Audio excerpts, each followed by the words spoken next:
Ahora sí.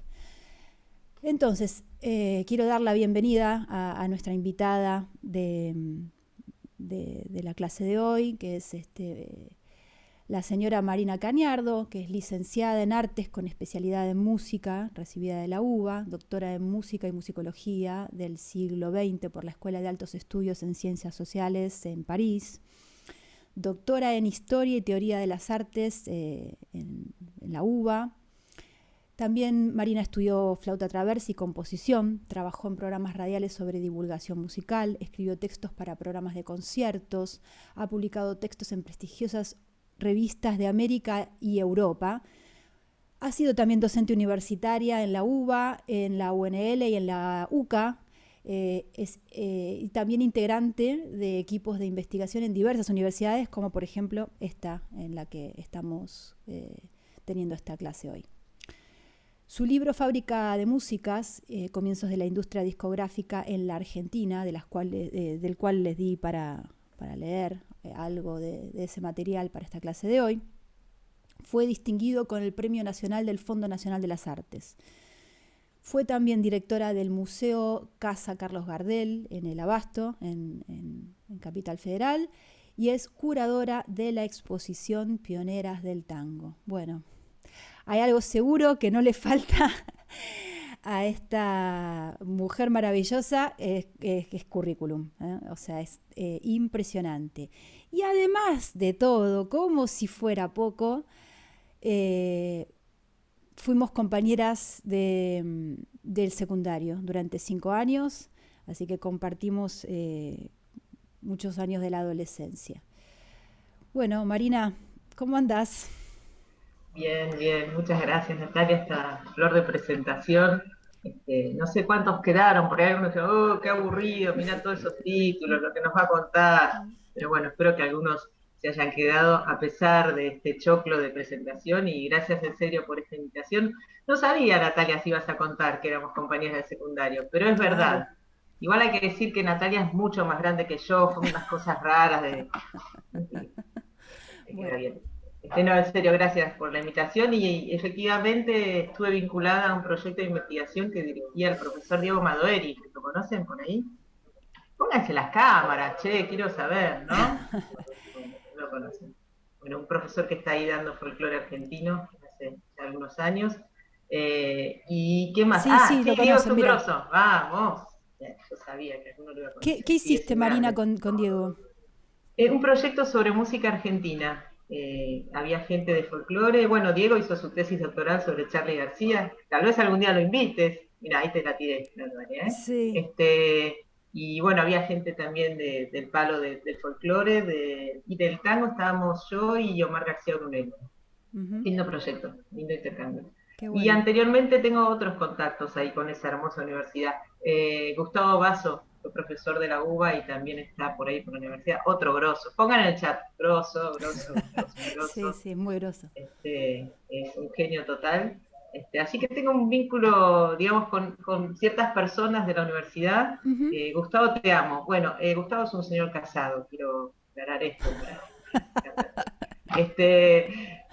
bueno, tengo eso, un vínculo con dos personas de la facultad, pero además con la facultad en general a la que fui en alguna ocasión o algún congreso de musicología ahí. Me encanta esa universidad, me encanta La Plata en general, se extraña mucho. Así que bueno, ojalá podamos volver pronto a encontrarnos en la vida real. Bueno, genial. No, y además, y en París, ¿cómo fue? O sea, ¿vos fuiste a vivir para hacer el doctorado allá? ¿Estuviste un tiempo residiendo? ¿Cómo fue ese momento? Sí, mi tesis doctoral se hizo en el marco de una cotutela entre la Universidad de Buenos Aires y la Escuela de Altos Estudios en Ciencias Sociales de París, Ujú, más conocida como la Universidad de Bourdieu, porque Bourdieu la fundó, ¿no? ujú. Y la verdad es que fue un honor estar ahí y tuve que hacer una parte, lo digo sin pesar, tuve que hacer, pero me fui a París casi un año a hacer parte del doctorado allá y estuvo buenísimo. La verdad es que se ve de otra forma, no solo por ciertas teorías que se manejan y que uno ya a esta altura las puede adquirir online, y bueno, la pandemia nos enseñó que mucho de eso se puede hacer a distancia, sino por realmente estar inmerso en otra cultura, ver Claro. nos ven a nosotros, por ejemplo, ¿no? Yo decía, estoy haciendo mi tesis sobre tango. Entonces, uff, Argentina, tango, qué obvio. Y la verdad es que no es tan obvio. Pero sí, desde Francia se tiene esa imagen de que Argentina es tango. Bueno, ahora también es Messi, claramente. Y es Messi en París, así que ya tienen todo lo que necesitaban de nosotros. Combo. Así que bueno, no, en serio, está bueno, ya lo sabrán ustedes por sus recorridos, en la medida que sea posible tener una experiencia de formación en el exterior. Natalia también anduvo por afuera y te devuelve otra mirada sobre nosotros mismos, ¿o no, Natalia? Sí, sí, por supuesto. O sea, volver y ver cómo hacemos las cosas y no peyorativamente, ¿no? Por todo lo contrario, sino el esfuerzo, el empeño que ponemos en general, ¿no? Eso como me parece bastante distintivo, por lo menos en mi ambiente, ¿no? O sea, yo creo que en todos igual. Estamos acostumbrados a algunas situaciones que son tal vez más difíciles a las que están acostumbrados en el primer mundo. Eso hace que cualquier proyecto que emprendamos lo hagamos con mucho más esfuerzo y tesón. Y entonces es como que enseguida eso se ve, ¿no? Una de las cosas para mí, ¿no? Puntos de idiosincrasia Argentina cuando se va a hacer algo afuera es eso, ¿no? Es decir, wow, esta persona, qué tremendo cómo labura. ¿Cómo labura? Porque estamos acostumbrados a esforzarnos un montón y entonces eso se destaca. Sí, y yo Escúchame, tuve para lo último que digo, pero sí, me hiciste acordar, hablaba con un colega que también estaba haciendo su doctorado allá, y yo le contaba que a la primera, segunda semana ya había entendido cómo se averiguaba dónde eran las clases, porque, bueno, la ECOL tiene varias sedes, y que entonces iba a tal, porque ya lo había encontrado en la página web, y no sé qué. En ese momento las páginas web no eran lo claro que son ahora, y este muchacho me acuerdo que me dijo, pero qué bien, con tan poco tiempo aquí y ya has entendido todo eso. Yo decía, es que si no, o sea, yo me sentía el MacGyver de la academia, o sea, uno viene así como sacado y saca jugo las piedras. Entonces yo decía, si no hago eso, ¿qué hago? Me pierdo la clase. exacto. Pero es verdad, como dice Natalia, uno viene con una gimnasia que enseguida descolla, como si nos largaran en un medio más favorable Claro, y bueno, se nota. es todo mucho más fácil y entonces eso se nota. ¿Sabes? No, te quería hacer una pregunta, perdón que justo te interrumpí, que nunca te la hice, ¿no? ¿Qué fue, digamos, porque, digamos, yo cuando en un momento dejamos de vernos después del secundario y demás, sabía que, bueno, estabas, te habías volcado a la parte académica de las artes y la música, pero ¿qué fue lo que te llevó para el lado más concreto de la grabación, ¿no? A toda esta rama que vamos a estar viendo hoy. Bueno, siempre hay como una especie de combinatoria de azares, ¿no? Intereses y azares, diría yo. Debo confesar que este no fue mi primer tema de tesis doctoral. Chan, en realidad. Este fue mi plan B, pero resultó mucho mejor.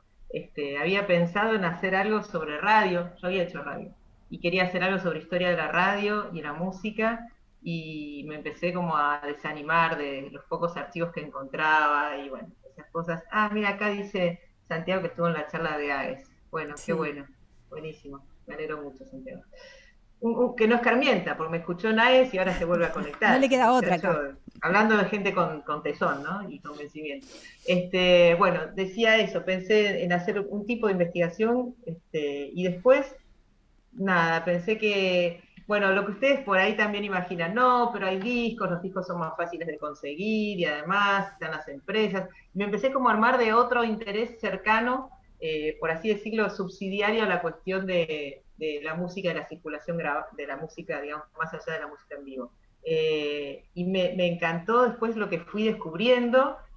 Muchas de las cosas eran muchísimo más difíciles de lo que yo creía, pero otras, bueno, el mundo de los coleccionistas, muchos de ellos muy generosos, me empezó como a abrir, digamos, la perspectiva de que ahí había un gran tema, ¿no? Que a la vez, bueno, yo soy docente en la UBA desde hace mucho tiempo, 20 años, me da un poco de vergüenza, pero yo empecé muy chiquitita, o sea, no saquen cuentas cerradas, y ahí doy, sigo dando estética de la música, leemos mucho Teodoro Adorno, y bueno, desde ese lado, digamos, de pensar la música en su contexto, si se quiere, de producción, de industria cultural, siempre decía, ¿por qué no se puede hacer algo como una bajada más concreta de aquello que Adorno y Horkheimer llamaban la industria cultural, pero cómo funciona, cómo es esa trastienda de que se graba, que se vende, que circula acá y en Europa. Entonces me interesaba como esa cuestión de, bueno, finalmente el título es bastante elocuente, ¿no? De la fábrica, de cómo estaba detrás de todo eso, había mecanismos, gente, decisiones, que no hacían, pero sí hacían a lo musical, y no hacían, pero sí hacían a las ideas que tenemos sobre la música. Creo que fue un poco esa idea de ir a ver del otro lado del tablón del titiritero, que dije, bueno, ¿y qué hay detrás de los discos? Y bueno, llegué a este tema que además, bueno, elegí una década que me terminó dando así como, uff, de cabeza con el tango, ¿no? Década del 20, porque es la década en la que más se produjo inicialmente en la Argentina, un boom de producción discográfica mundial, pero acá se instaló en 1919 la primera fábrica prensadora de discos y eso es como un gran hito en la historia de la industria discográfica.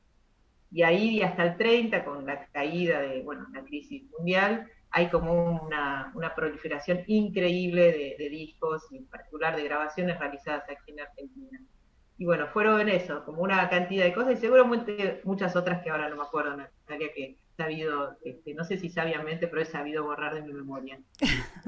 Está muy bien, pero no, siempre eso, cuando la gente por ahí que viene con una rama mucho más ligada a la música en sí misma, ¿no? A la parte, digamos, ejecutante, se empieza a dedicar como vos decís, ¿no? A las bambalinas, ¿no? A lo que no se ve, a la parte de atrás. Digo, ¿qué fue lo que te llevó? ¿Cuál fue el interés, no? Yo recuerdo también cuál fue mi decisión y creo que también todos los que estamos acá en algún momento nos lo planteamos, ¿no? ¿Qué es lo que lleva digamos, a dar vuelta al disco y decir, a ver, quiénes están trabajando acá? ¿Quiénes fueron los que tomaron estas decisiones?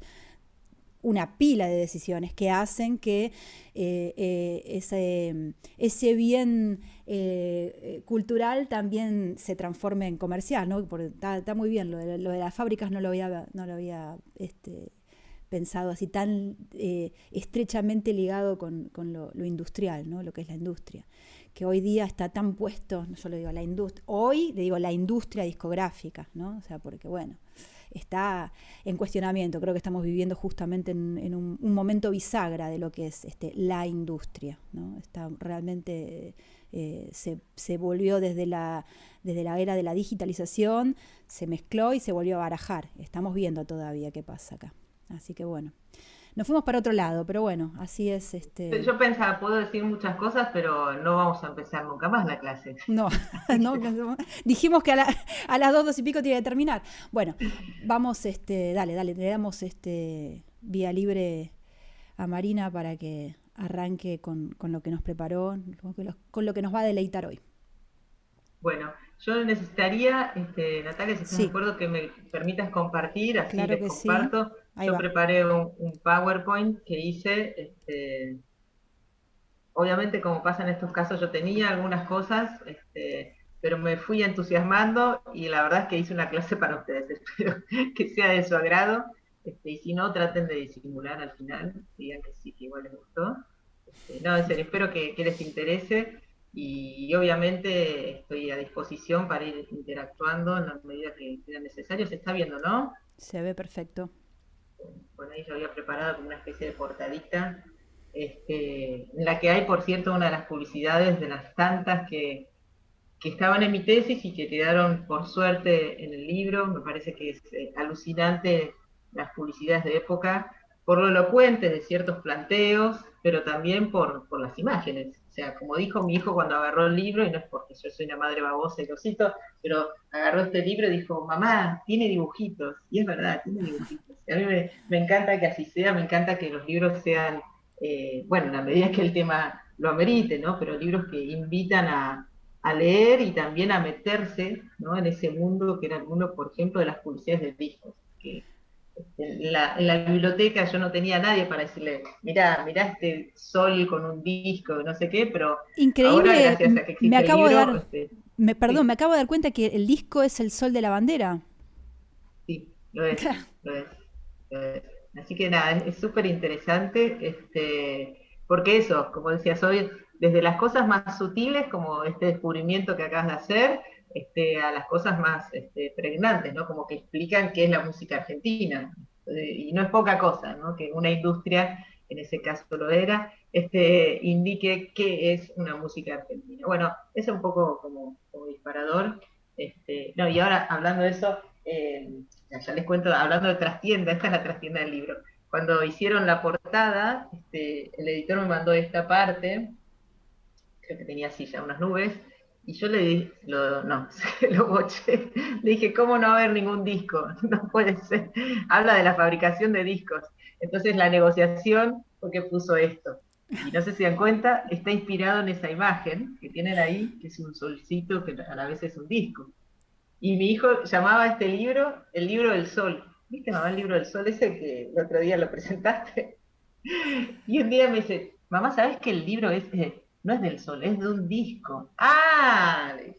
Entonces bueno, más o menos como tu descubrimiento, Natalia. Perdón, por la comparación. Está muy bien. Bueno, decía, esto es un poco mi punto de partida, esa investigación de varios años para hacer la tesis, pero que ahora paso a lo que creo podía ser del interés de ustedes, que es hablar de los discos, de cómo se grababa y en particular de ciertas técnicas de grabación.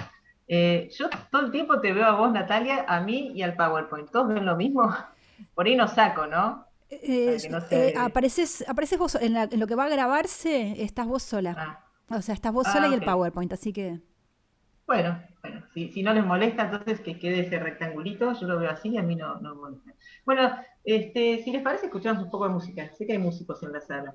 Así que escuchemos una grabación de Chirca, como se dice, en 1913, y después empezamos a hablar. ¿Dale? Ahí va, dale. un poquito.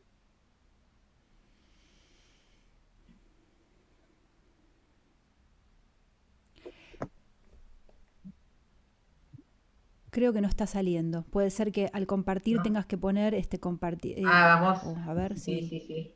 Puede fallar, puede fallar. Vamos de nuevo. Vamos de vuelta. Fíjate cuando compartas la Sí, sí, pantalla sí. Sí, sí, en ya, el Sí, ya. sí, sí, cuadrado sí. abajo. Ya. Esto lo padecí mucho en la primera parte del año pasado hasta que lo entendí. Fue realmente prueba-error, pero ya lo tenía, solo que no lo hice ahora. Ahí, ¿ustedes ven? Vemos. Bien, bueno, ahí va de nuevo. Toma dos. Perfecto.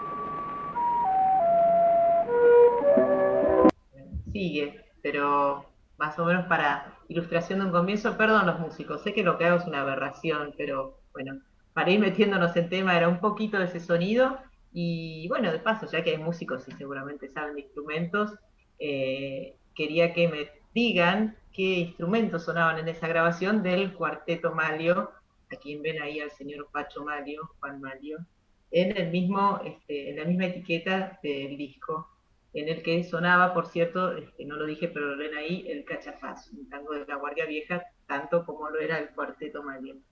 A ver si quieren desmutearse, cuentan. Justo que Nati habló de que yo tocaba flauta traversa, hay un instrumento que es bastante reconocible, no lo elegí por eso, pero empieza con... tarán. Bueno, escucho. Bueno, a ver, Leandro dice guitarra y algún instrumento de viento. ¿Quién da más? Guitarras, Juaco, Deseo dice Guitarra, guitarras y parecería una flauta. guitarra, flauta, vamos bien, tenemos cuarteto que son cuatro, ahí está, o sea que tenemos dos de cuatro, guitarra, flauta traversa, perfecto. ¿Alguien ¿Nadie sabe qué más? tocaba el señor Malio? ¿Qué tocaba el señor Malio? Contrabajo, que dice, he cortado, no sé si, no sé, un contrabajo dice. Bueno, Leandro, no te entendí lo que decís. Un Como el señor contrabajo. Malio, les digo yo, tocaba el bandoneón, así que necesariamente si le puso el nombre y él estaba ahí, hay un bandoneón. Tenemos guitarra, tenemos flauta traversa, tenemos bandoneón. no sé si se escuchaba tan bien. De hecho, nada se escucha tan bien, ¿no? No, Pero hay un cuarto instrumento que era un violín. Ese es ahí el va. cuarteto Mario. Acá tenemos una foto de esas que ahora circulan en internet, que están coloreadas. Obviamente no había fotos en color. Y el cuarteto Mario podía tener estas presentaciones. Y acá les propongo otro juego, otro que le encanta a mi hijo, el juego de las diferencias. A ver si se dan cuenta las diferencias entre una foto del cuarteto Mario y la otra. Me van a decir, bueno, el guitarrista se apoya en la guitarra, en la otra la agarra, muy bien, vamos. El ¿Alguna más violín tiene como jugada? un cuerno, una cosa así. Bien, ahí, ¿quién fue? Nahuel, soy. Nahuel, gracias Nahuel. El violín del cuerno. Es raro, ¿no? Ese cuerno que le salió en una de las fotos, en la otra estaba sano y salvo, pero acá evidentemente tuvo algún problemita. Bueno, ahí vemos el detalle. En realidad son dos instrumentos distintos, ¿no? Evidentemente. Se llama strobiol o violinofón, en España le dicen violinofón. Suena un poco el Lelutier violinofón.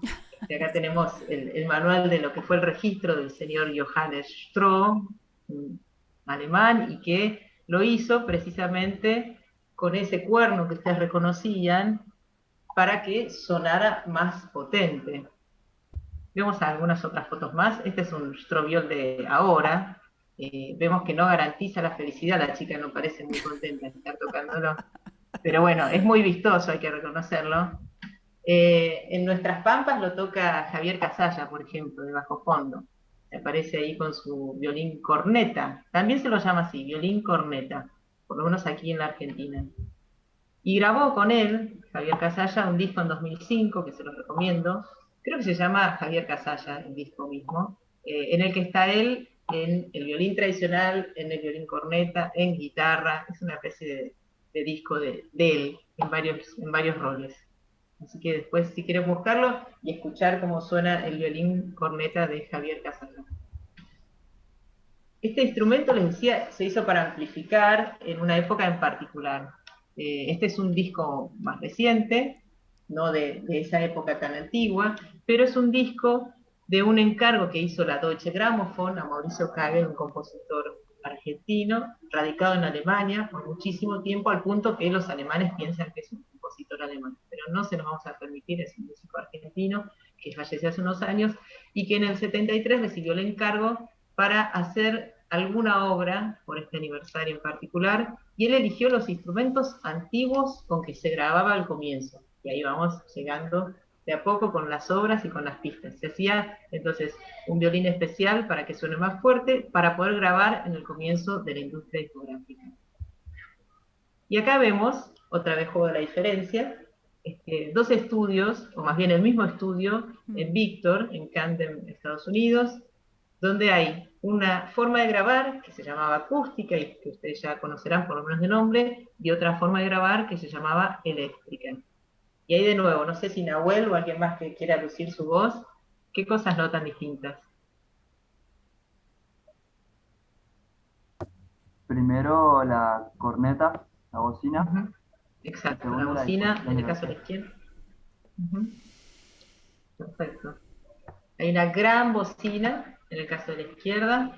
Hay también nuestro amigo el violín corneta, fíjense acá, en la primera fila. Obviamente el violín se hacía con esto, también algunos chelos se han hecho así, y creo que hasta contrabajos existían con la bocina. ¿Para qué? Para que se amplificara mejor ese sonido y que impactara en esta bocina que después iba conectada a algo que recién nos decía Natalia, que me parece una linda presentación, a que se impresionara un disco de cera, para mejorar la calidad de esa impresión. No se habla de grabación sino de impresión, y esto se denominaba laboratorio de impresiones, así se llamaban los primeros estudios de grabación. Entonces, para mejorar esa calidad, se hacían instrumentos en particular. No solo eso, también se eliminaban instrumentos, había instrumentos que no eran, y esta palabra es divina, anótenla, los que están tomando nota, esta es una palabra a anotar, había instrumentos que no eran fonogénicos.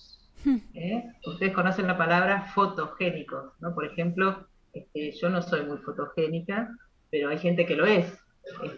hay paisajes que son muy fotogénicos. Uy, mandás una foto y dicen, che, qué lindo que es el lugar, y vos decís, no, es que es re fotogénico, es mérito mío. Bueno, en esa época se hablaba de instrumentos y hasta voces que eran o no eran fonogénicas. El violín, por el tipo de ataque, y esto lo habrán estudiado ustedes con Gustavo Basso, no es de los que tienen un ataque más fuerte.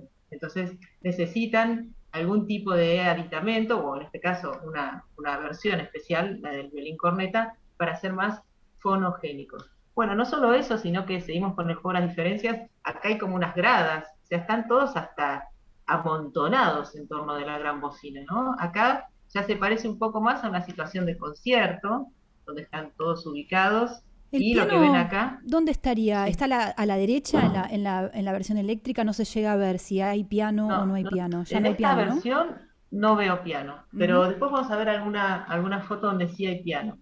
El piano se tenía que subir también. Claro. Era de las cosas que se subían porque no... Imagínate, Natalia, que quedara acá el piano, no llegaba a impactar acá. Exacto. Entonces, a veces se subía, en algunos otros desarrollos hay más de una bocina, pero bueno, en tal caso lo que vemos es una situación cuanto menos incómoda, de ahí para arriba, digamos, de tocar en torno de la bocina, casi apiñados, para poder salir impresionados en el disco. Acá es más parecido a un estudio actual, con la salvedad de que hay un micrófono, y esto fue por mucho tiempo así.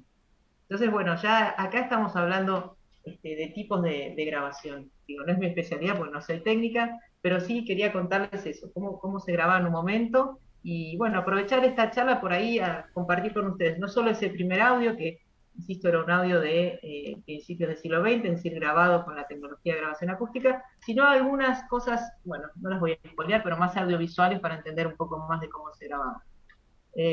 Siguiendo con eso, acá encontré una foto incluso de mejor calidad, Sí, Natalia, total. que tal vez responda algo, donde vemos, por ejemplo, bueno, ya dijimos, nuestro amigo, el violín corneta, que tenía una bocina grande hacia afuera y una especie Resonador parece, ¿no? de resonador para, Sí. ¿viste cómo le va a la oreja? Pobre señor, Sí. espero que no haya sido muy fuerte que sonaba, pero bueno, tenía como su propio retorno, vamos a decirlo así.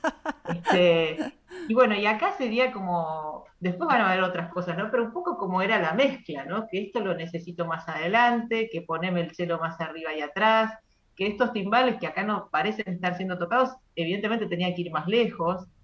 Entonces, bueno, y acá están los vientos, ¿ven? Las trompetas, el trombón a vara, todos más lejos, porque imagínate, la trompeta no impacta igual que el violín, ¿sí? Los clarinetes acá, y este seguramente era el director. Toda una cosa que, insisto, era cuanto menos incómoda y antinatural, pero todo sea por registrar, por quedar eternizados en esa novedad que era la grabación de un disco. Y qué poco tiempo, ¿no? Porque, o sea, son 100 Impresionante. años, o sea, Sí, es 100 una años. locura. Acá, de hecho, me gusta hablar siempre de Julio De Caro porque, bueno, además que es un poco el inspirador de que Javier Casalla retome el violín corneta en el tango, es alguien que eligió el violín corneta en momentos en que ya no se usaba más, porque allá había micrófonos. Claro. Pero bueno, él recibió este violín corneta de regalo precisamente de la gente de Víctor en Argentina, que le dijeron que era para que sus hermosos solos se escucharan mejor, y lo adoptó, y se volvió una especie de marca registrada, de marca personal. Entonces siguió tocando incluso, insisto, mucho más allá de la necesidad del violín corneta. Al caso, viene acá a otro violinista que no tiene violín corneta y el que sí lo tiene.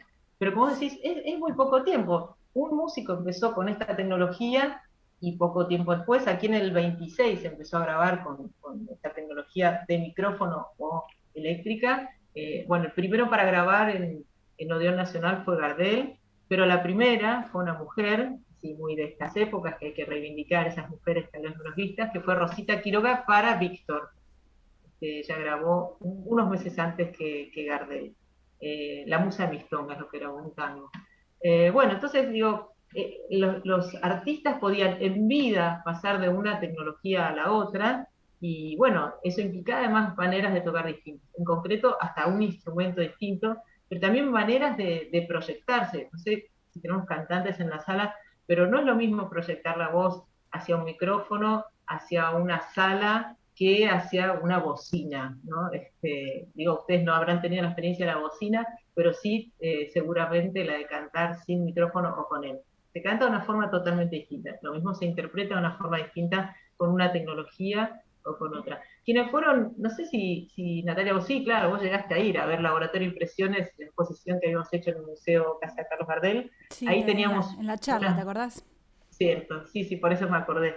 Tuvimos una actividad en la que viniste invitada, que estuvo buenísima, una charla justamente de ingenieros de sonido, y teníamos una bocina que hacía una fake grabación, y la gente podía grabar adentro de esa bocina y escucharse. Y era una locura, porque se escuchaba raro, se escuchaba un poco con el que hizo el desarrollo del software, hablábamos, ¿no? Son muchos menos armónicos agudos y graves, hay un ruido de por medio, bueno, digamos que terminamos tuneando un sonido para que la gente viviera, ¿no? Tuviera la famosa vivencia de cómo es grabar con una bocina. Bueno, eso no es algo común, se hizo de alguna forma un poco didáctica en el museo aquella vez, pero insisto, es una experiencia que es muy distinta a lo que conocemos y a lo que estamos habituados hoy. Y ahora recogí algunas otras imágenes que son de otros estudios de grabaciones de distintos lugares del mundo. Esto es en Francia. Fíjense, estos que están adelante probablemente eran cantantes, las voces siempre iban adelante, los instrumentos por detrás, un poco como es, digamos, por eso vuelvo a decir, una mezcla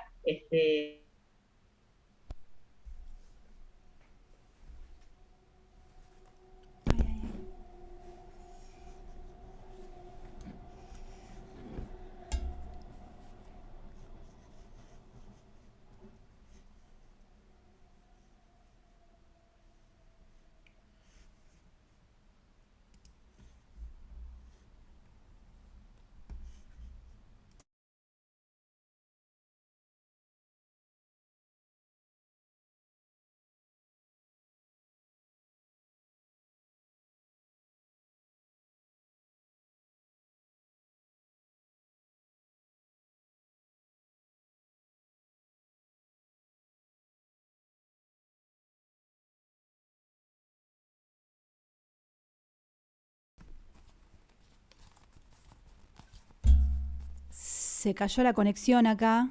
Marina, no sé si estás.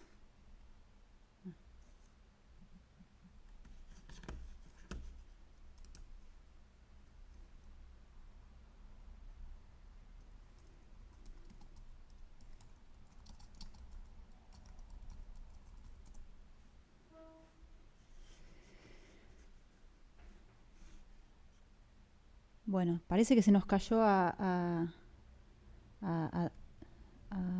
todos. A mí se me cayó también, ¿eh? Algo debe haber pasado. Esperen un segundito que ya se está conectando.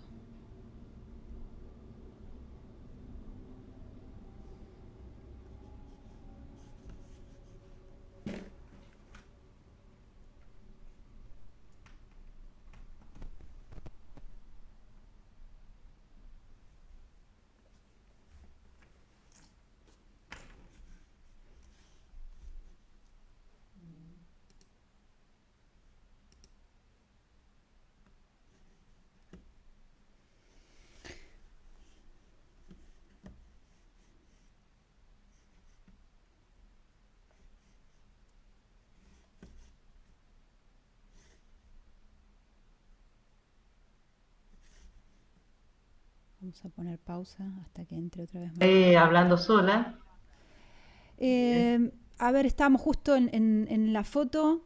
Creo que si veo la foto. Llegaron a la francesa, llegamos, ¿no? Llegamos hasta ahí en la disposición, en las distintas distancias necesarias para que el registro, en la mezcla, digamos, desde la grabación, ¿no? La mezcla, tal cual, la mezcla en tiempo y espacio reales. Ahí vamos, ¿no? Sí.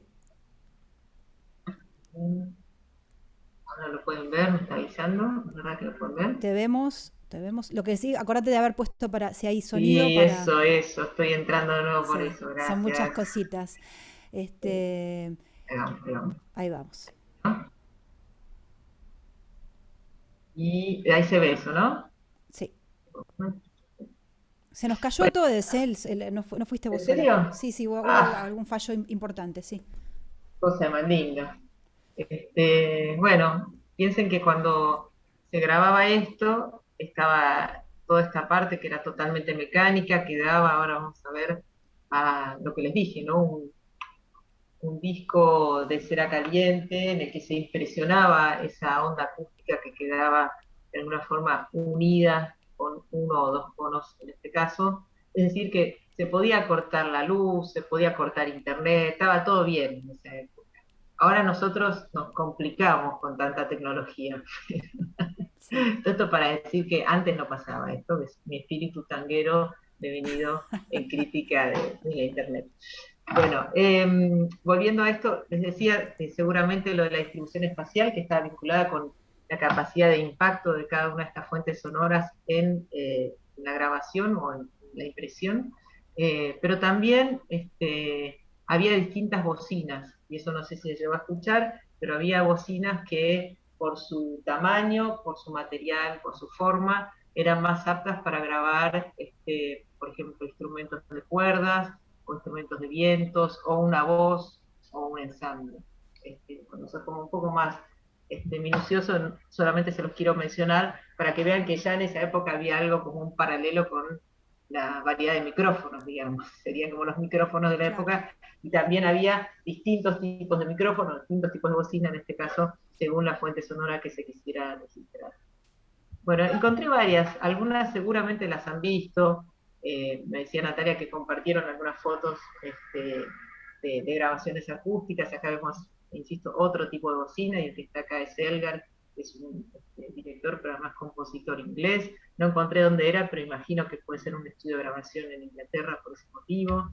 Esta sí es en Columbia, y es una grabación, acá tenemos de un grupo de jazz, por lo que se ve, de Ed Edmond. Seguramente este es el cantante, que es más cerca de la bocina. Tenemos acá el amigo violín corneta, que es el único que posa cámara, mientras que los otros están muy atentamente dirigidos hacia la bocina, que es lo que había que hacer, ¿no? Dirigirse y tocar hacia ella.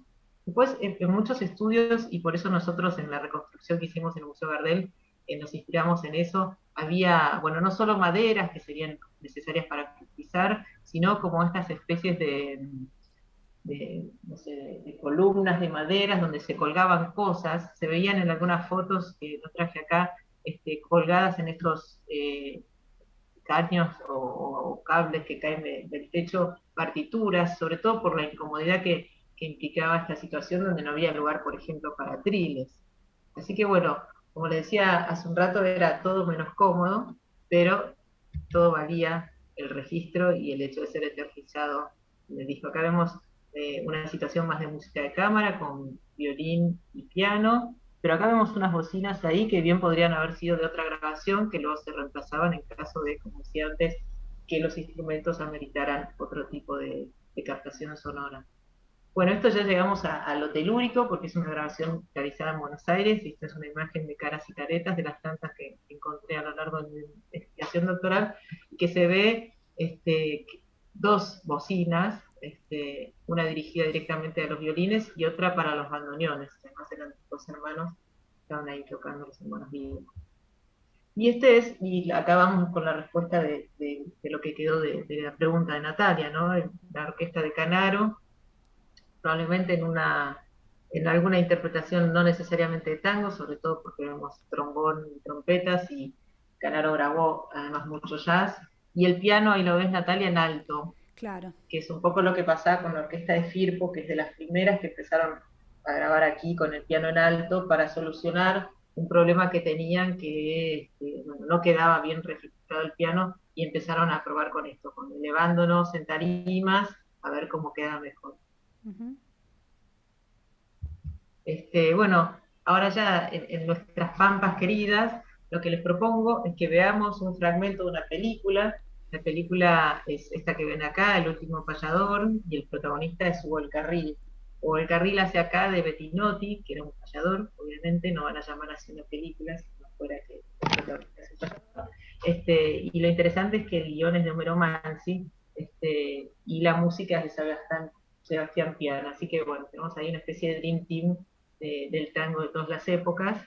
Y lo que vamos a ver es en un momento, Bettinotti, internado por Hugo el Carril, hace una grabación de un tema que, bueno, cuando lo escuchen probablemente conozcan, que es Pobre mi madre querida, y está él con otro guitarrista. Entonces, si están dispuestos, escuchamos y vemos una, insisto, reconstrucción, porque esto es de 1950, y la grabación, yo pude encontrar por ahí la información, es de 1913 o 12, pero bueno. Vemos entonces una reconstrucción hecha por el cine argentino de una escena de grabación acústica en la Argentina. ¿Listos, muchachos? Sí, señor.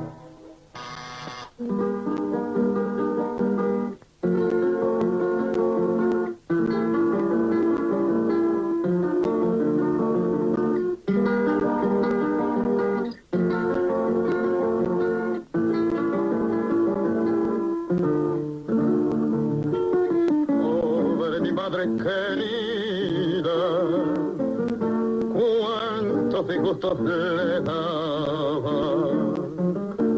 Pobre mi madre querida, cuántos disgustos le daba. Cuántas veces escondida, llorando triste y sentida, en un rincón la encontraba.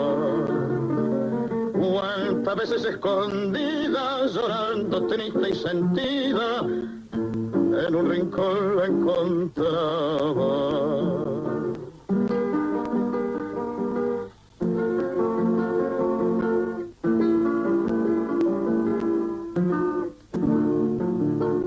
Porque con ella tenemos un corazón tan ingrato, porque con ella tenemos un corazón tan ingrato, que poco caso le hacemos, viendo que el ser le debemos, para quedarle un mal rato. Que poco caso le hacemos, siendo que el ser le debemos, para quedarle un mal rato.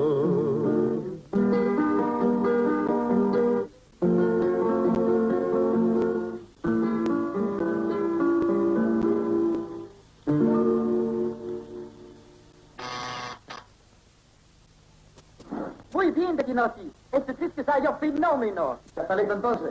Ya voy, ¿qué podía? Bácano. Te felicito, Bettinotti. Gracias. Pianista y señora, preparados para... Llévate las guitarras y pasar a buscar por casa. Señora, por aquí. Pero mirá que tenemos poco tiempo. A ver si perdemos el tren. Estate tranquilo. Sí. ¿Qué me cuenta? ¿Qué me contursi? Qué grande Bettinotti. Qué grande Bettinotti, ¿no? Tremendo, tremendo. Que bueno, ya estaban grabando en disco, ¿no? O sea, ya no, Sí. ya no saben más, por lo menos lo que están. No sé si es ese correlato histórico está bien o no, si están tratando de recrear 1913, si ya había disco. ¿Vos qué decís? Sí, ya había discos, sí, hay grabaciones desde 1905, sí, en disco, perfectamente puede ser que sea esa la situación. Lo que no está, digamos, hay cosas que están muy bien realmente, decíamos las bocinas, la forma de impostar la voz hacia la bocina, que Hugo el Carril la imitaba, así como si cantara metiéndose en la bocina superior, sobre todo.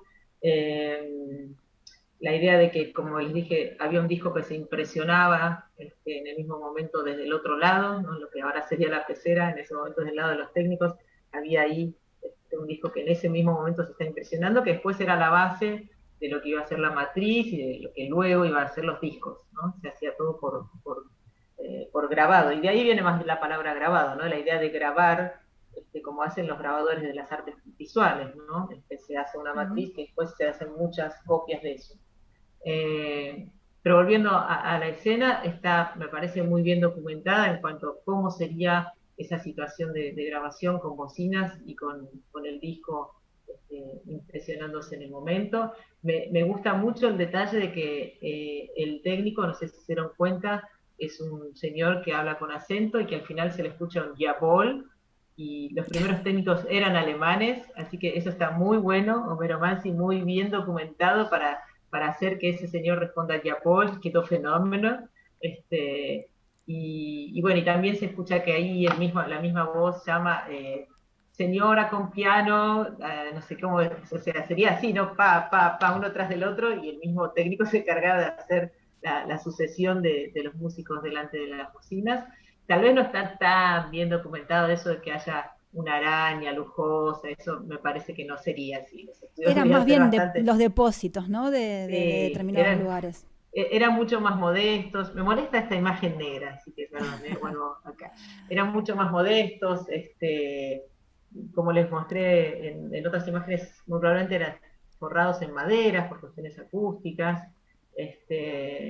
Y no me suena que eso, bueno, y entra Ida Luz, que hace de la novia, ¿no? De Betinote, y lo mira así, detrás de unas cosas hermosísimas, de Reg, no creo, no, demasiado lujo para lo que era un laboratorio de impresiones. Pero el resto me parece que está muy bien, que es muy verosímil y que me encanta el dato de los técnicos alemanes, que hasta el día de hoy se lo siguen mencionando. Yo para mi doctorado tuve el honor de entrevistar a José Soler, y él me hablaba de nuestros abuelos alemanes, ¿no? En esta cosa, salvo, bueno, ahora y otras instituciones que ustedes conocen mejor que yo, el oficio de técnico de grabación era muy de tradición oral, y por lo menos José Soler se siente heredero totalmente de esos primeros técnicos alemanes, nuestros abuelos alemanes, así lo llama él.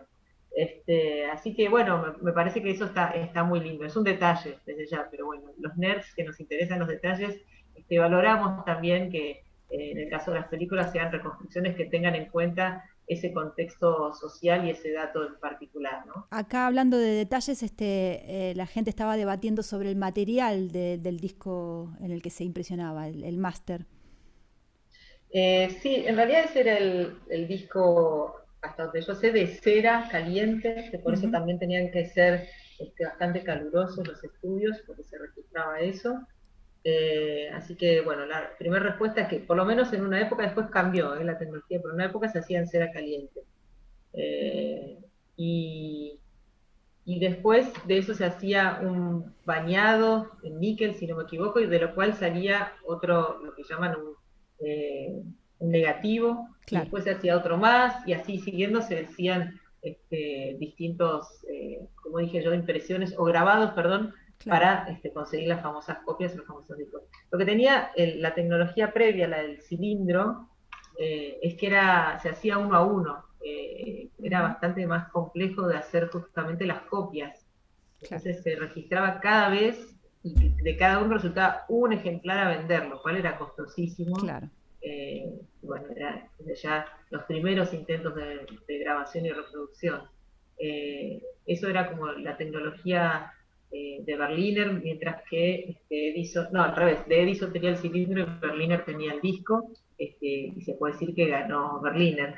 Claro. Pero bueno, Edison después pasó a otro tipo de inventos, pero tuvo un buen tiempo que él insistía con sus cilindros, que además de ser más complejos de fabricar, eran más frágiles, se rompían con más facilidad, eran mucho más difíciles de acumular. Fíjense ustedes que lo hemos naturalizado, pero no hay nada más práctico que una cosa redondita que se va poniendo o uno arriba del otro, o todos de pie de alguna forma en algún mueble. En cambio, los cilindros no se podían, por ejemplo, amontonar, era realmente mucho más complejo. Bueno, ahí vemos como a veces la industria, un poco al igual que nosotros, avanza por prueba-error, ¿no? Claro, en cuestiones de también algunas decisiones son tomadas en base a la practicidad, ¿no? del soporte.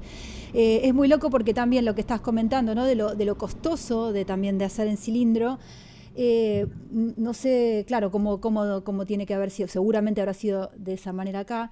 Lo leía a Katz en el libro en How Technology Has Changed Music, y él no como que exponía un poco, no sé si lo contrario, pero decía que en un principio, cuando estaba más en vigencia la cuestión de los cilindros, no eran caros, eran accesibles al público, que bueno, obviamente podría llegar a tener también el fonógrafo en la casa, pero que no me acuerdo la relación, como si te dijera 10 céntimos o algo así, no era para quien tenía la posibilidad de tener el aparato en la casa, conseguir los cilindros, que igualmente duraron nada, enseguida, pero que no sé, obviamente que las condiciones económicas en los países muy, muy distintas, ¿no? Así que... Sí, yo te iba a decir, la tecnología arrancó en punta en Estados Unidos, por eso te hablaba de Edison, y allá estaba bastante más avanzada la comercialización también de esos productos. Es probable que los precios no fueran iguales acá que allá, muy probable. Sí. Igual hay que decir que en la Argentina estuvimos muy, ¿cómo decirlo?, sincronizados, ¿eh? La verdad es que no es que, a diferencia de otros países donde tardó mucho en llegar no solo la tecnología de reproducción, sino la posibilidad misma de grabar, en la Argentina estuvimos muy a la avanzada. Bueno, tanto así que esa primera prensadora de discos que se instaló en el 19 era la segunda de Latinoamérica, bueno, la tercera porque ya había dos en Brasil y bueno, esta se instaló luego acá, pero digamos el segundo país en tal caso en Latinoamérica, y venían acá a grabar desde Chile, desde Uruguay, desde Paraguay, desde Bolivia, éramos como un centro del disco en la región. Y eso tiene que ver, obviamente, con que de acá se demandaba mucho, ¿no? Era un mercado bastante prolífico. Claro. En el libro mío yo cito ahí un ingeniero que tomó la decisión de instalar esa prensadora, Georg Kohn, en el momento en que estaba terminando la Primera Guerra Mundial, en 1919, y él había escrito a su casa matriz proponiéndole la instalación de la fábrica esta en San Fernando, al norte de Buenos Aires, pero no le habían respondido, y se mandó, diríamos ahora, se mandó y lo hizo igual. Y la verdad que fue bastante loco, porque él estaba trabajando en Brasil, pero como le llegaban tantos pedidos de Argentina, dijo, no, hay que ir a Argentina a prensar. Era como la mayoría de los pedidos venían de acá. Entonces se instaló esa fábrica y después hay una carta que, bueno, apareció en un libro, yo pedí permiso para citarla porque es muy interesante, donde dice, recibo con alivio la respuesta de la casa matriz diciendo que están de acuerdo con mi decisión. Realmente un osado total. Pero un osado que se basa en la famosa ley de oferta-demanda, ¿no? Entendió que acá había algo, como un interés, por lo pronto muy elevado, y bueno, ya acá llegaron los discos también por ese motivo. Claro. Sí, pero si es cierto, a ver, en un punto que no era inaccesible, igual fue cambiando, ¿no? Es como siempre los early adopters son los que les interesa la tecnología o los que tienen plata, pero rápidamente se popularizó. Claro. Y con los discos en particular pasaba otra cosa, eso me lo contaron algunos coleccionistas ya grandes, que vendían los aparatos reproductores a un precio bastante accesible. Eso fue una política, ¿no? Habrá habido otras, ¿no? Los más complicados, los más sofisticados tecnológicamente siempre fueron caros, pero había como una línea de reproductores bastante económicos, porque la idea era después vender los discos. Claro. Entonces, claro, cuando ya tenían el aparato, la gente decía, bueno, me compré el disco. Y no, pero ya me cansé de escuchar este disco. Tengan en cuenta que eran discos que tenían 2 temas, o sea, uno por cada lado. Entonces, rápidamente eso los volvía clientes de nuevos discos. Así que sí, se supone que fue bastante democratizadora, digamos, como herramienta esta tecnología. Claro. Bueno, muy bien. Bueno, si no hay preguntas, tengo una cosita más, y vamos terminando. Y después abrimos a preguntas. ¿Te parece bien, Natalia? Me parece bárbaro. Bueno, recién como hablamos de Estados Unidos, yo tenía prevista otra reconstrucción hecha por el cine norteamericano, de unos añitos antes de la película que veíamos, es esta película, Dos hermanas de Boston, de 1946, y ahí hay otra escena en la que Lawrence Melchior, que era un cantante, hace de cantante evidentemente, pero grabando, como lo vemos ahí, una versión de una sesión acústica reconstruida, insisto, por el cine norteamericano. Así que, si están de acuerdo, esto es lo último que tengo para mostrarles. Vamos por eso y después nos quedamos charlando. ¿Vamos? Vamos. Rosigen Schein von Blüt und Duft geschwellt die Luft, voller Wonnen nie ersonnen, ein Gott erlud mich ein, und unter einem Wunderbaum von Früchten reich behangen, zu schauen im selgen Liebestraum, aus höchstem Lob verlangen, Erfüllung hinterhielt, das schönste Weib.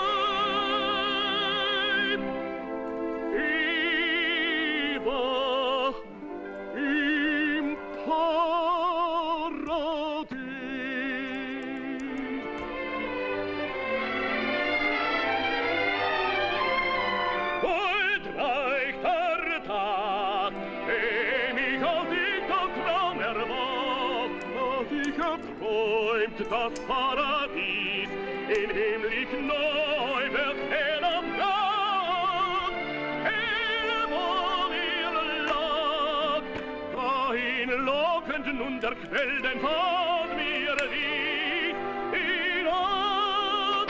geboren, mein Herz erkoren, der lieblichstes Bild als Mose mir geweiht, so heilig er alles ist, vom Kühn von mir gefreit, vom lichten Tag der Sonnen, durch Sang ist sie gewonnen,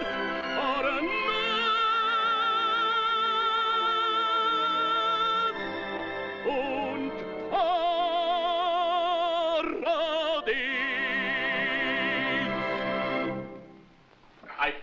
Не толкайте меня физически. Я не толкал вас физически, мистер Ольстром. Лишь артистически.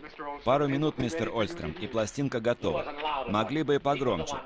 Люди любят, когда все слышно. Но так положено петь арию, мистер Гибсон.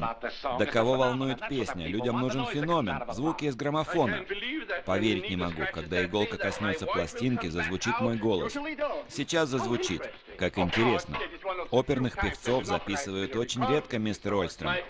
Для меня это первый раз, и надеюсь, что последний. Проблема в шипящих, мистер Ольстром. С. Их так тяжело записать. И з тоже очень важны.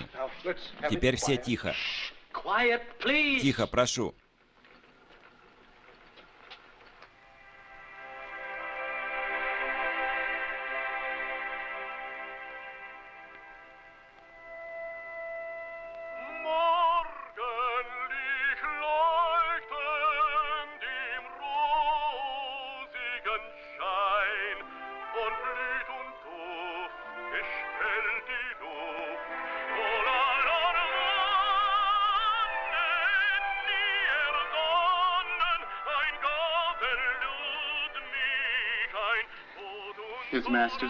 Голос его хозяина.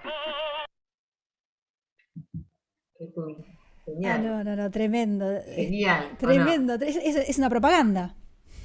Sí, sí, de ahí porque salió... además eso termina con el chiste de His Master Voice, que es el logo, lo habrán reconocido, de Víctor justamente, que es el Nipper, el perrito ese. Si se pudiera ver, acá tengo el cuadro de esa escena. La tengo ¿sí? acá. Bueno, no, pará que dejo de compartir.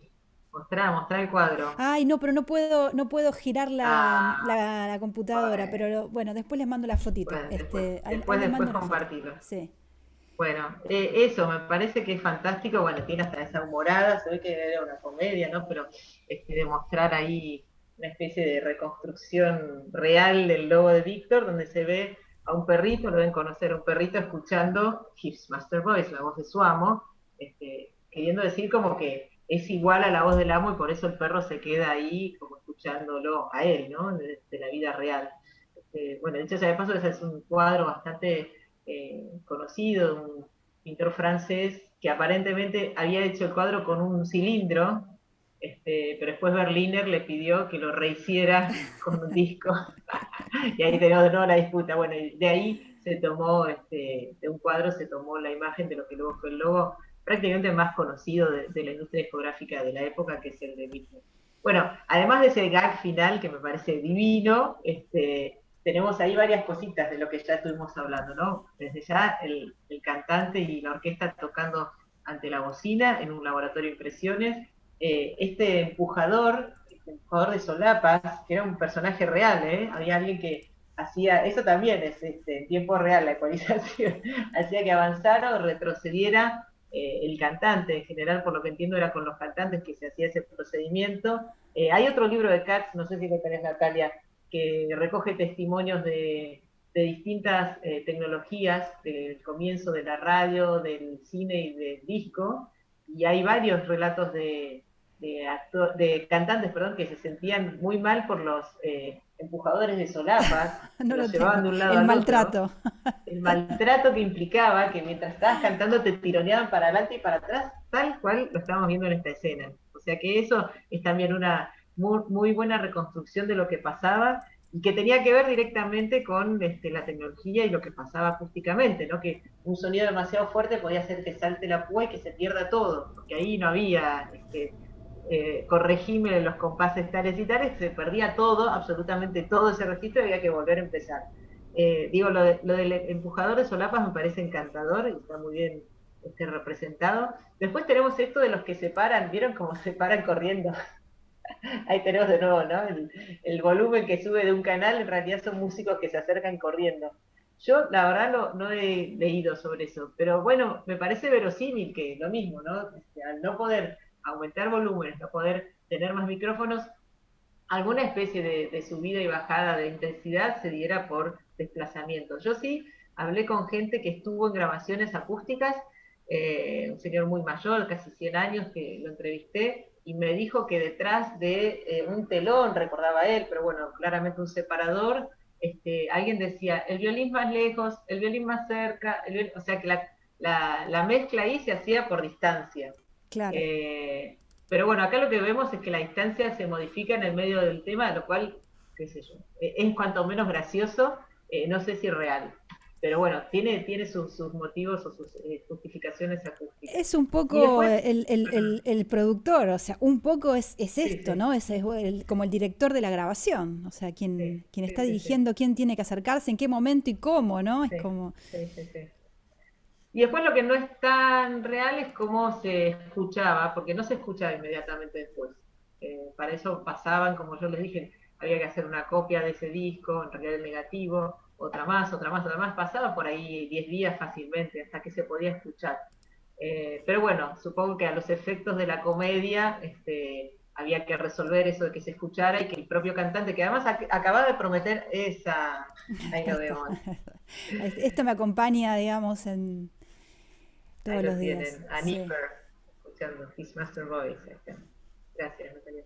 Bueno, eso, que lo acaba de grabar, lo cual hace un poco difícil que se pueda escuchar inmediatamente, pero bueno, él dice, yo no, hago esto y no lo hago nunca más, vieron que dice, bueno, por cierto, es una cosa que compartió alguien que es ruso, entonces lo dobló todo encima, es medio un desastre pero bueno, es tan bueno el registro que me parece que es válido. Pero si prestan atención, se escucha todavía del original en inglés.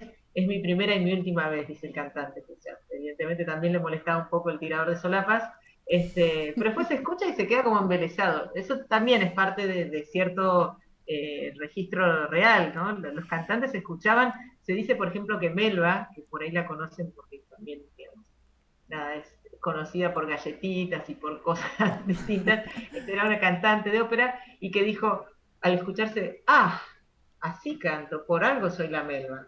Y así, digamos, la gente se escuchaba y se escuchaba por primera vez. Eso ya no nos pasa más, ya nos escuchamos hasta el hartazgo, en los mensajes de WhatsApp descubrimos que tenemos una voz horrible, pero en esa época la gente no sabía qué voz tenía. Entonces era todo un momento que el señor acaba de decir, no grabo nunca más. Se escucha como, qué bien que canto.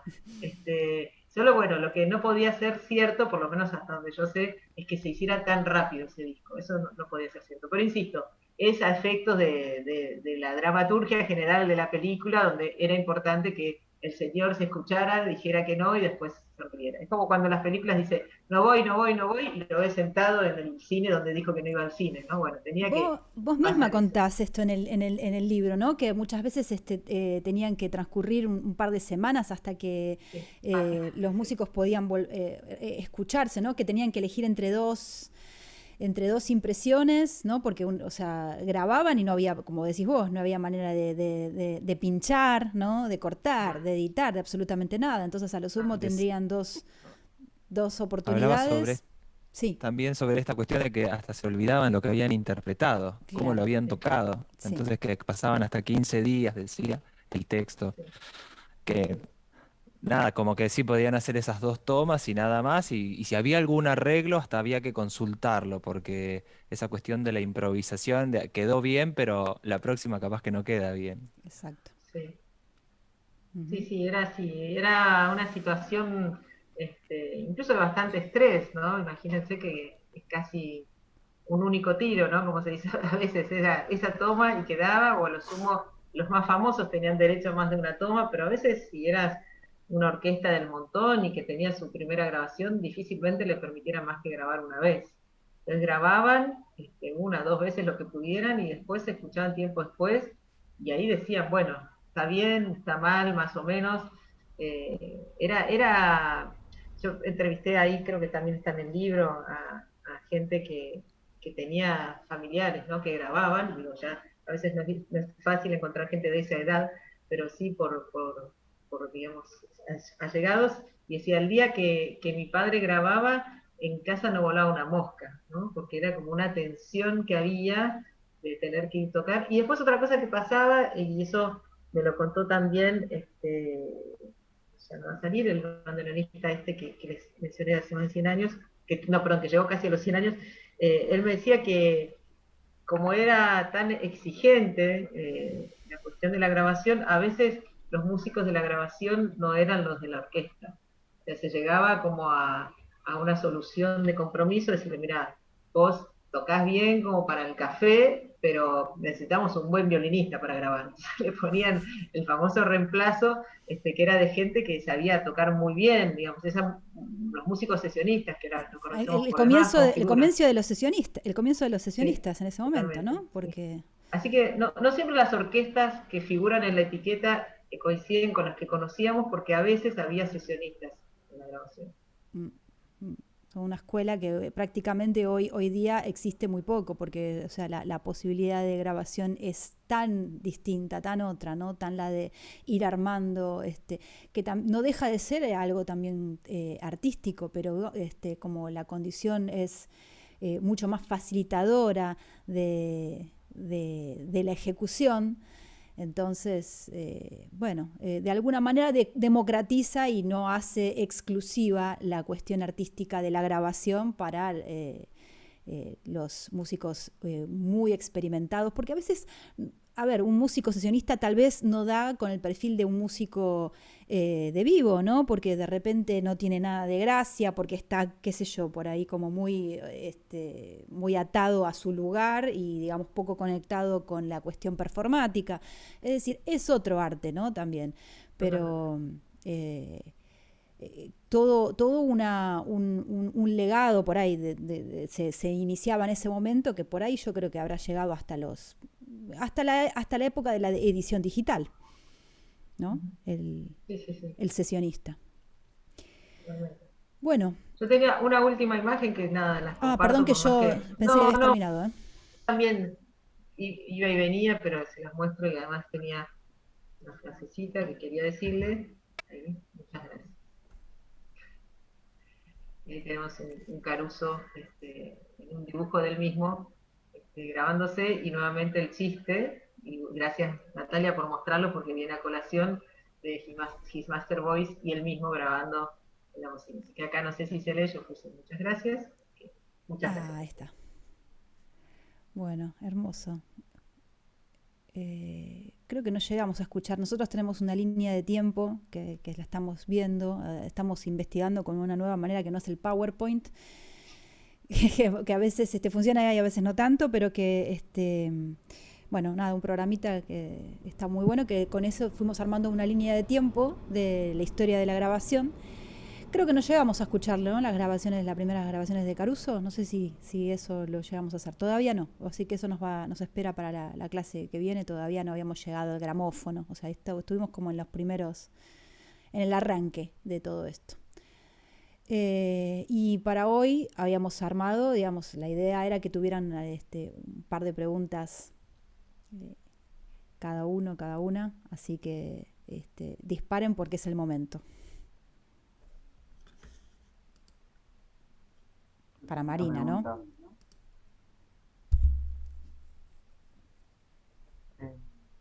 ¿Me escuchan? Sí, se escucha. Hay una parte de uno de los capítulos que no me quedó muy en claro cómo funcionaba, que es cuando nombrás lo de los discos de Canaro de 8 en 1, 6 en 1, que dice que lo particular era que los temas no estaban a continuación uno del otro, sino que se encontraban en surcos concéntricos que iban desde la orilla hasta el centro. Como que los temas sonaban al azar. Sí, al parecer fue una estrategia publicitaria que quedó acotada esa experiencia. Y bueno, ustedes que conocen el vinilo, calculo, ustedes saben que los discos se van reproduciendo desde afuera y hacia adentro y que tienen un tema tras otro, ¿sí? En cambio en esto había como dos espirales en paralelo. Eso.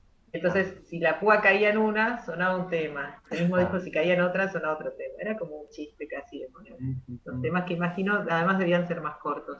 Pero fue una estrategia y eso, un poco la industria haciendo pruebas y jugando a la diferenciación, que era otra cosa y que sigue siendo importante, creo yo, en cualquier sector de la industria del entretenimiento, ¿no? Hacer algo distinto. Si ves la enésima película de Marvel, pero acá los Avengers son todos fantasmas que volvieron de la muerte. No sé, siempre hay que darle una vueltita para que la gente se enganche. Esa era la vueltita que le encontraron con esos discos de canal. No, está buenísimo. De hecho, me hizo acordar a un vinilo que salió hace un par de años y que tenía eso. Vos, donde ponías la púa, no sabías qué tipo de introducción iba a tener el tema. Tenía dos introducciones y en un momento se encontraban los surcos. Buenísimo. Bueno, entonces ya está. Desde Canaro a eso, digamos, lo mismo. No pasó nada. No pasó nada, no se inventó nada.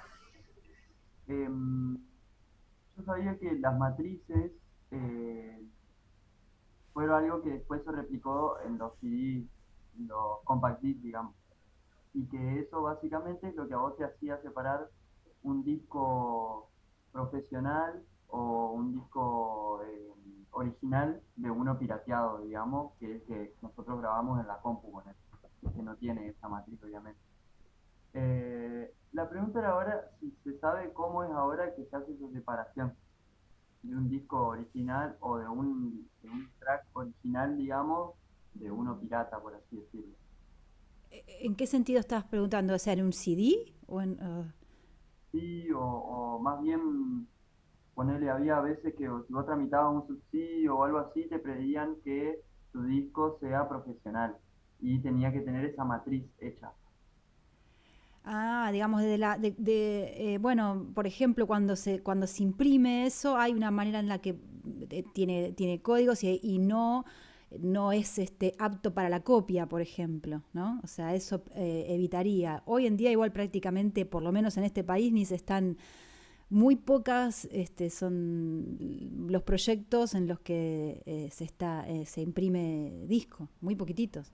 Ya eso no lo están pidiendo más. Eso que estás diciendo ya no se pide más cuando vas a registrar. Eso Sadaic lo pedía, ya no se pide más. Igual quiero retomar de lo que decía Gaspar, la idea de la copia pirata que existía en los comienzos, siguió después con los CDs y bueno, también en ese sentido no hay nada muy nuevo. Pero es verdad que en esta era de la digitalización es un poco difícil, por ejemplo, hablar de un original, ¿no? De una matriz, en sentido estricto, ¿no? De aquello que dio origen a me parece que cambió un poco las reglas del juego. Pero igual, si echa la ley, echa la trampa, pero eso fue siempre, se va siempre. No es de ahora, es de toda la vida. Porque había, insisto, discos piratas. Se hacía con la misma matriz de un disco de un cantante, se le podía poner incluso una etiqueta que dijera que era otro cantante. Se hacía eso, increíble, pero se hacían discos piratas. Pero bueno, también, como diciendo esto de que no hay nada nuevo bajo el sol, ¿no? Esa frase, hay un texto de Walter Benjamin, ¿no? El arte en la era de la reproductividad, que también habla de esto. ¿Qué va a ser el original ahora que, decía, está el cine, por ejemplo? Se pierde un poco la idea de original y copia. Y él lo planteaba hace más de un siglo atrás. Pero bueno, es una gran pregunta, ¿no? ¿Cómo nos manejamos ahora con estas tecnologías que tienen mucho de deudoras en sus principios lógicos, sobre todo de tecnologías que tenemos hace más de un siglo? Muy bien.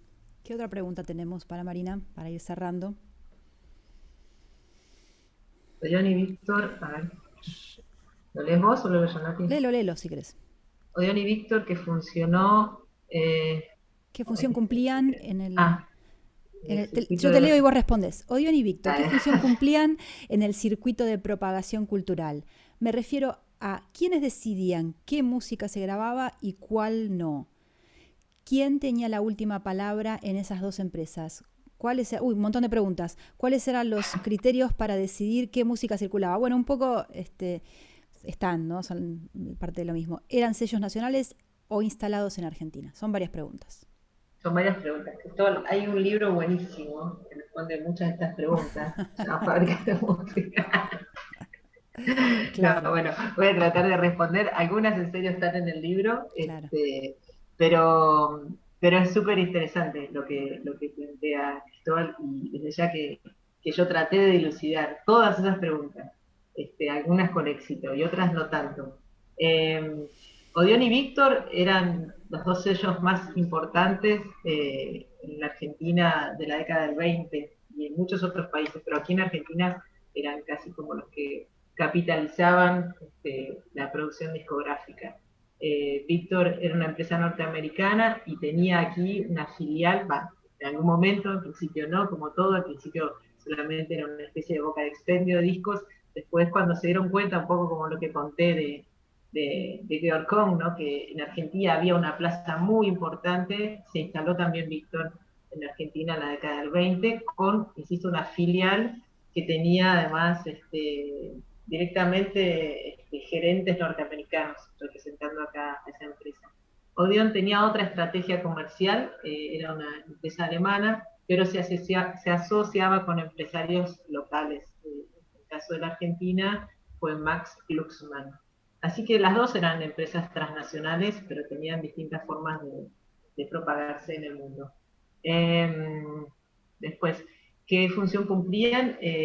La verdad es que una función, yo diría, fundamental, ¿no? Que fue la de poner la música argentina en la agenda de las músicas del mundo escuchables en ese momento. Y es por ese motivo que los discos que grababa Gardel en Buenos Aires se comercializaban apenas unos meses después en Francia, y eso era una gran novedad. La verdad que mucho le debe la industria, perdón, la música nacional a los discos y la posibilidad de escucharse en distintos lugares del mundo. Bueno, ¿y quiénes decidían?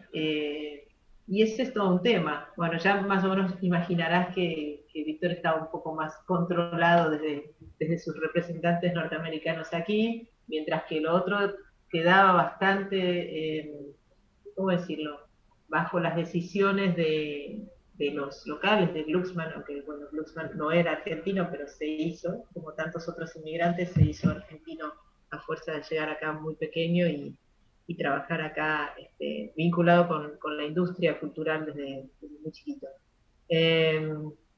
Así todo, las estrategias de decisión eran bastante complejas. O sea, la última palabra no es difícil de documentar quién la tenía. Yo pude, por ejemplo, a través de una entrevista que conseguí a Rosita Quiroga, darme cuenta de que ella, siendo una cantante de lo que en ese momento se llamaban estilos nacionales, lo mismo que Gardel, lo mismo que Corsini, lo mismo que Magaldi, todos los cantores de esa época hacían lo que hoy llamaríamos folclore, en ese momento llamaban estilos nacionales. Cuando se fue a probar, digamos, a Víctor, le respondieron, está muy bien, pero ¿por qué no graba un tango? Entonces, bueno, ya ahí hay como una decisión de la industria de promover cierto repertorio. Bueno, eso está todo detallado en el libro, en serio, no quiero irme. Pero se entiende que había un feedback muy claro, o sea que si bien muchos de los artistas tenían la intención de grabar un repertorio, y en la mayoría de los casos creo que lo lograban, la última palabra, sin poner nombre y apellido, la tenía la empresa, ¿no? Y si era sobre todo de interés para los potenciales clientes, que creo que es lo que hace cualquier empresa, sea cual fuera el rubro, ¿no? ¿Quién tenía? ¿Cuáles eran los criterios? Y los criterios era esto que te digo, ¿no? ¿Vende o no vende? Exactamente, la posibilidad de venderlo, y de venderlo lo más posible, o sea, el aumento de la ganancia con la misma inversión. Exacto. Sí, lo que vendría a ser, o sea, por ahí no estaba todavía enunciada la figura del director artístico, que es lo que después apareció, emergió en todas las compañías transnacionales. Y dicho sea de paso, Rosita Quiroga misma, fíjense lo que son las cosas, se volvió ella una especie de scouting de artistas de Víctor con el tiempo, y en las otras entrevistas decía, yo no me creo Cristóbal Colón, pero yo descubrí a muchos artistas. Mira. O sea, tenía una forma medio recia así para explicar las cosas, y a su ¿Te manera, acordás digamos, a quiénes y a Magaldi, por ejemplo, sí. claro. Sí, hacía artistas de tango más bien, ¿no? Ujú. Era la época y después también las 2 décadas que siguieron, donde el tango atraía mucho, no solo en la Argentina, y bueno, era como un mercado apetecible. Claro. Muy bien, bueno, muy completa estas preguntas, o sea, iban Pero por todos para lados. mucho más detalle, Claro. Muy bien. Em, ¿Alguien más? ¿Alguna pregunta antes de despedir a Marina? Hay que aprovechar, ¿eh? Estas visitas son muy valiosas. Es muy valioso que esté acá Marina Perdón, compartiendo. yo quería preguntar algo. ¿Puede ser? Sí. ¿Me escucha? Ahí va. ¿Puede ser que en algún momento en el desarrollo de las grabaciones grabaran a la orquesta en un disco, como dejándolo ahí bien, tocada toda la orquesta, y después la reproducían y grababan con el cantante? como que le quedaba ahí una pista para que... ¿Y el cantante grababa en una segunda etapa? Claro, con el disco reproduciéndose. Como un overdub. Sí. Mira, yo lo que conozco de experiencia bastante temprana en ese sentido son grabaciones de Gardel, que hizo en el 33, de las últimas que hizo antes de irse a Argentina, y que las anunciaban de Gardel a dúo consigo mismo, y ahí sí pasaba algo, Cristóbal, como lo que vos decís. Está muy interesante, porque grababa a Gardel con los guitarristas y después se hacía la segunda voz. Hay que ver que Gardel empezó grabando a dúo con Razzano, ¿no? Entonces, muchas de sus grabaciones primeras son, bueno, no, las primeras de todo no, porque las del 12 estaba solo, pero el 17 en adelante grabó muchísimo con Razzano. Así que bueno, fue para Gardel creo la ocasión de volver sobre parte de ese repertorio y alguna que otra cosa nueva, y registró 8 temas de Gardel a dúo consigo mismo, que fue una novedad, Cristóbal. Imagínate, los gardelianos, ya le gustaba Gardel, les estallaba la cabeza, 2 veces Gardel lo tenían ahí. Pero esas experiencias, por lo menos en esa época, eran bastante innovadoras, no era algo muy común. Más bien era ese micrófono que vieron ahí y grabar todos juntos y se terminaba, no había ninguna sobregrabación, ni posibilidad de pistas, ni separar, no, era mucho más parecido en ese sentido a lo que hoy sería una grabación en vivo. Ahí va. Y después para otra cosa, me acordé ahora, Gardel después de muerto, que obviamente vendió mucho más en muerto que en vida, se hicieron varias experiencias, entre ellas de Canaro, acompañando, ahí no sé, como separaron la voz, eso lo sabrán más ustedes, y Canaro grabó como acompañando a Gardel. Entonces era Gardel con orquesta, como no había estado en aquel momento, pero bueno, gracias a la tecnología. Tremendo, tremendo. Bueno, creo que podemos ir cerrando, salvo que ¿Puedo haya hacer algo. Sí, una a última ver pregunta? si Marina tiene un minutito más. Sí, claro. Sí, acá empezó una reunión al lado mío, tengo un coworking familiar, entonces hay varios. Ese es el micrófono prendido que interfieres. Gracias. Pero bueno, sepan disculpar, pero sí, si no les molesta, yo respondo sobre la voz que se escucha de fondo. Vos estás haciendo como el overdub. Yo hago un overdub casero. Ahí va. Que había algo que me llamó la atención en el primer capítulo, mostrás 2 gráficos, uno sobre la venta de discos Víctor en Estados Unidos y luego otro sobre discos y cilindros importados hacia Argentina, ¿no? Y en el de Estados Unidos vemos que durante la Primera Guerra va aumentando la venta de discos. Y en esa misma época en Argentina decae drásticamente. Entonces, no sé qué es lo que ocurrió ahí en Argentina en esa época. Bien. ¿Sos Bruno? Porque no Sí. detecté. Bueno, gracias Bruno por la pregunta. Bueno, es una hipótesis, pero hubo un problema muy importante, dado que no lo llegamos a contar, creo. Las matrices se hacían acá, antes de esta famosa fábrica del 19, se hacían acá, pero se llevaban a Alemania a prensar, y a Francia y a Estados Unidos, obviamente dependiendo de qué empresa era. Y cuando fue la Primera Guerra, se complicó muchísimo el transporte entre Europa y Argentina, y decayó mucho eso, la posibilidad de hacer discos. O sea, la comercialización en Argentina se vio muy impactada por esa Primera Guerra, por lo menos en el sector de discos.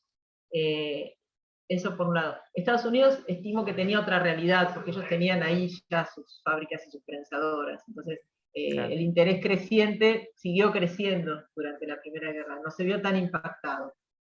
Eso me parece que puede ser una respuesta. Como ven, esto de las industrias que, insisto, nacieron globalizadas, por eso hoy dicen, bueno, mirá que ahora todo se digita desde el exterior. La verdad es que la industria, por lo menos discográfica, desde siempre es internacional o mundial o global, o como quieran llamarla.